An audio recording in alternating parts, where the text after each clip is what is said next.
looking back at, obviously you've done a lot of things right, but there's got to be something that may have happened as you were a bodyguard for him and working for him in this capacity where you made a really, really big mistake. Can you remember any time that a big lesson learned?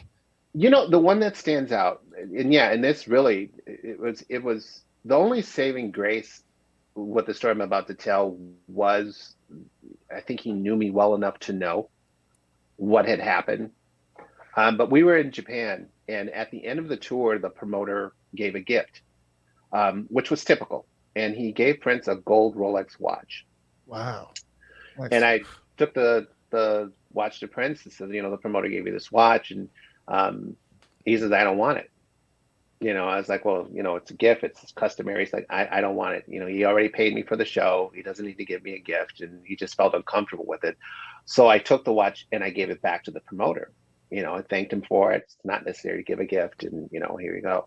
Well, I don't know, 30 minutes later or so, I get a call from management and they were like, what did you do?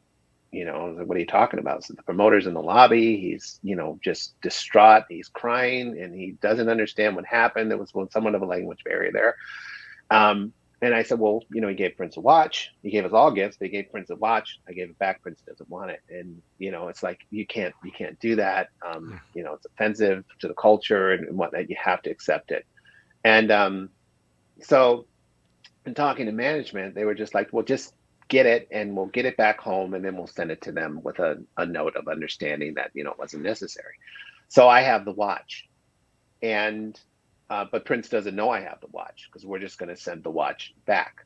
Well, as we're flying in, of course, the announcement comes for customs and you have to pay taxes on gifts and whatnot. And here I'm sitting with this gold Rolex watch that he doesn't want anyway. And I'm like, okay, so now he's going to end up paying taxes on a watch that he said he didn't want. And, so again, I go to the authority on the plane, I'm not naming names.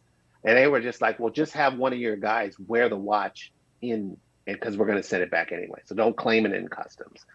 So I asked my team, and the kid that I asked later on, I was really like, man, because you're trying to react to the situation that you're in. I'm with Prince. And so I have my team. And unfortunately, the guy that I asked to wear the watch in, who agreed to wear the watch in, he wanted to become a police officer. So, I mean, doing something that violates federal law basically is not, right. ideal. Right. So, and we have this box. It's this big Rolex watch box. So the box comes in. No, the watch comes in just fine. What customs found was the box. So we're through customs. I'm sitting with Prince in the lobby waiting for our flight back home. We're in New York, I guess. And here the custom agents come with the security guy that was carrying the box. And the agents looked at me and said, where's the watch? And by that time, they had given it back to me. So I said, it's right here. And I was pissed. I was pissed because I'm in this situation. My team's in this situation. And the authorities that said, hey, just wear it in, they're nowhere to be found, of course. Like, well, we don't know anything about it. And so, we pay the taxes. I explained to the security. And again, it's how you're handling yourself. I explained to the customs agents what happened, why this happened this way. It's like, okay, you can't do that. So we paid the taxes. We're all on the flight. How much were the taxes?